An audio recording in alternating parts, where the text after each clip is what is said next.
L'origine principale de l'insatisfaction, c'est la pensée. Bon, je vous laisse quelques secondes.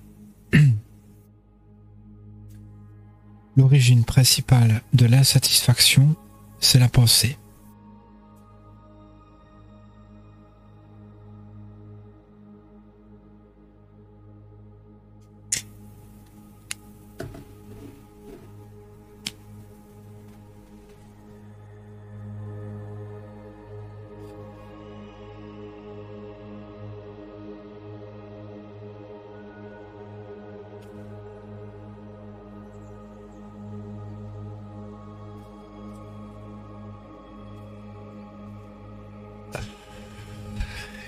En fait, on pourrait associer beaucoup de nos pensées en accord au bouddhisme.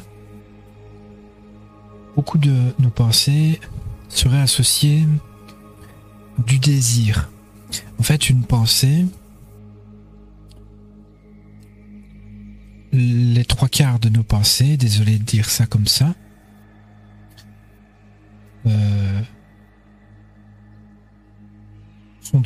sont reliées à du désir. Au fait, elles ne sont pas utiles.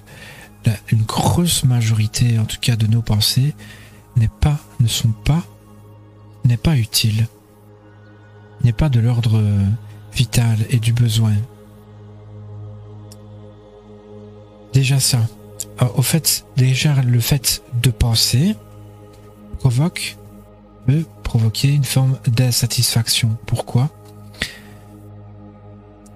Parce que juste pour le fait que ça nous déconnecte du moment présent. Ça peut être une pensée positive. C'est toujours préférable d'avoir des pensées agréables, positives et constructives. Ça, c'est sûr.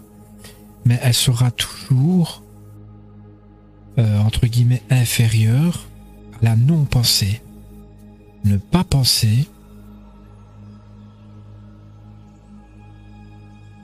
c'est réussir, au fait, à être connecté au moment présent, ou du moins se rapprocher. Se contenter d'être, de ressentir, d'utiliser nos 5 sens. C'est la seule réalité qui soit. À ne pas confondre réalité et vérité.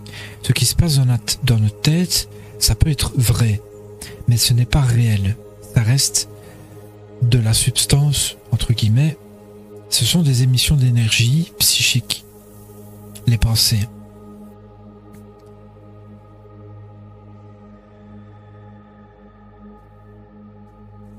C'est du vent. C'est littéralement du vent. Une pensée, c'est du vent.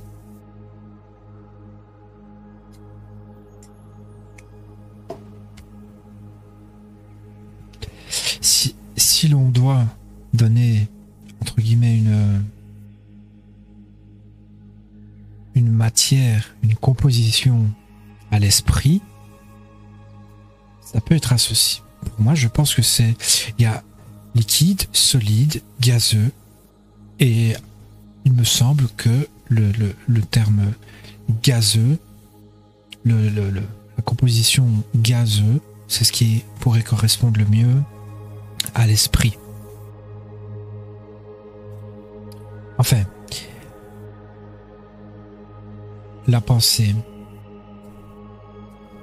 Donc déjà, rien qu'une pensée, la plupart de nos pensées, c'est du désir. C'est notre mental qui se nourrit de la pensée, mais notre être n'a pas besoin. L'ensemble de notre être n'a pas besoin de penser. Donc déjà, ça peut provoquer de l'insatisfaction. Rien que le fait de penser. Parce que ça nous éloigne du moment présent. Et lorsque nous arrivons à être dans le moment présent sans pensée parasite, nous sommes naturellement satisfaits. On peut développer en soi de la paix, de la liberté, une forme d'amour face à ce que l'on vit, sans jugement. Et donc un certain bien-être et une certaine satisfaction. Ensuite, donc la pensée d'elle-même. Ensuite,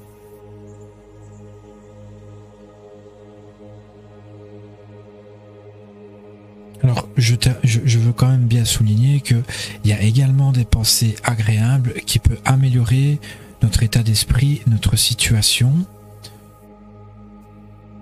qui peut nous amener à. Mais l'essentiel se fait dans le ressenti du moment présent.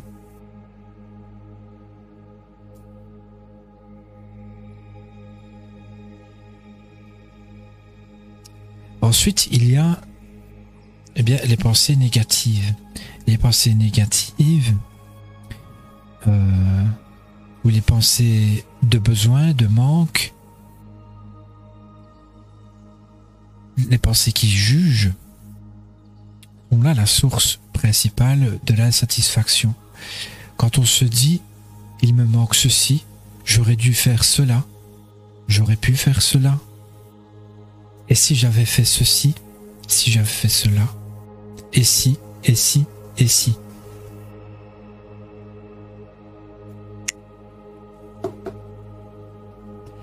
Le « et si » et le « oui mais »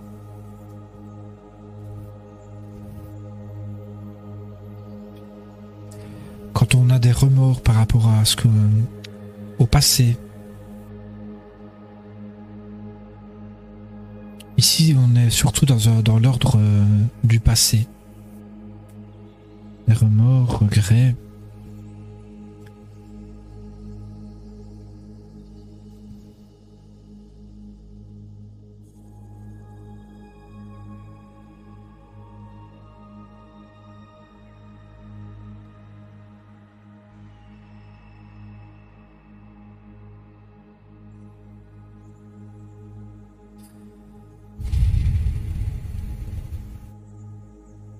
En tout cas, du jugement. C'est par la pensée, avant tout, que l'on juge quelque chose. Sans jugement, le non-jugement est proche pour moi de la perfection. Alors, je dis tout ça, mais pour rappel, je ne suis pas un exemple de vertu, de maîtrise, etc. Moi-même, j'en ai également. C'est ça qui me permet aussi d'affirmer en général ce que je dis. C'est parce que je l'ai déjà ressenti. La plupart des choses que je dis, c'est parce que je l'ai également ressenti. Une fois, deux fois, à plus long ou à moyen ou à court terme. Mais voilà. Je dis ça, mais peut-être que je suis aussi le premier concerné. Le tout, c'est de le comprendre et de se dire à un moment donné, ça ira mieux. Je m'en débarrasserai.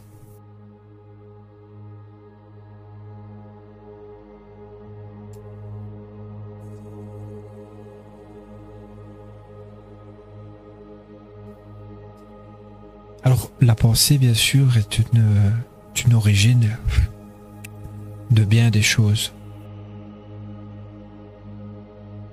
Pas que de la satisfaction, bien sûr. De par la pensée, énormément de choses que l'on peut créer en soi, que l'on peut renforcer en soi ou diminuer.